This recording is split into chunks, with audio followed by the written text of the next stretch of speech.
भगवान स्वयं अपने श्री मुख से कहते हैं एकादशी स्कंद भागवत में, व्रतांश यज्ञ छंदांश तीर्था नियमा यमा यथा वरुंधेत सत्संगा सर्व संगो पहो हिमाम। मैं बड़े बड़े व्रत से वश में होने वाला नहीं, मैं बड़ी बड़ी यज्ञों से वश में होने वाला नहीं, मैं नियम संयम से वश में होने वाला नहीं। अगर मैं वश में होता हूं तो साधु संग से होता हूं। तो साधु संग क्या? भगवान की शरण। हे नाथ, मैं जैसा हूं आपका हूं। यही भगवान को प्रसन्न करने का सबसे श्रेष्ठ उपाय है, क्योंकि हमारे पास और कुछ नहीं है। जैसे हम कहते हैं भगवान को भोग लगाए, यार वो पूरी सृष्टि को पवाता है, हम उसको क्या भोग लगाएं।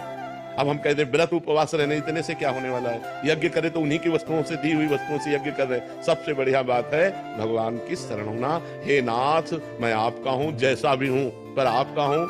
हमें ये दावा नहीं है कि मैं आपके लायक हूं, पर नाथ जैसा हूं आपका हूं। प्रभु मैं आपकी शरण में हूं। सबसे बढ़िया बात है। कोटि विप्र बदला गए जाहु, सब पॉजिटिव हो जाए।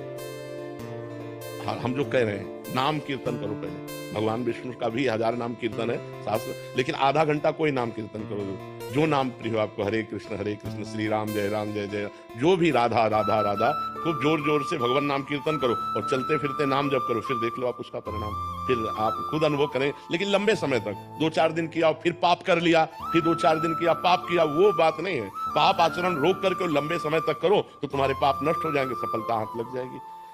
सबको सफलता क्यों नहीं प्राप्त होती, सबको सुख प्राप्त क्यों नहीं होता, लेकिन सब लोग सुख के लिए ही कार्य करते हैं और दुख क्यों प्राप्त होता है? उसका कारण पाप है।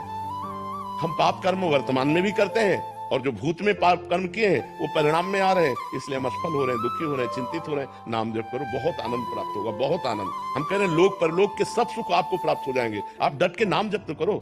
जैसे लोग कहते हैं कि नाम जप करने से क्या खाना मिल जाएगा, तुम खाना की बात क्या करते हो? अगर भगवान का नाम जप करो तो लोक परलोक सब जगह सुख प्राप्त होता है।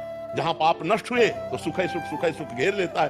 और अगर भाई पाप कर्म करोगे तो पुण्य के प्रताप से ये मिल जरूर सकता है, लेकिन तुम्हारा नाश हो जाएगा। अंत में तुम्हारा नाश हो जाएगा, अंत में तुम जीरो पे होगे, कुछ तुम्हारे पास नहीं होगा। अगर नाम जप कर रहे हो, आज दुखी हो, चिंता मत करो, कल सुखी हो जाओ। हमको भोजन तक नहीं मिले 8-8 दिन, आज हम आपको प्रमाण दे रहे हैं कि हम गाड़ी पे चल रहे हैं, तो कल हमको भोजन नहीं मिला।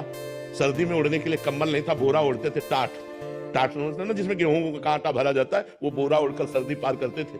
और आज हम आपको क्या बताएं, जब आप समझ लो यही है तो क्या व्यवस्था नहीं होगी।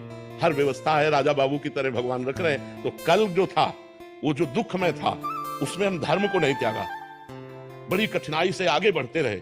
तो आज वो बात आ गई जो लौकिक और पारलौकिक, ये तो सांसारिक सुख है, लेकिन भागवतिक सुख हम तुम्हें बता भी नहीं सकते कि कितना भगवान हमें आनंद देते हैं। इसलिए नाम जप करो, चिंता न करो, सफलता चरण चूमेगी।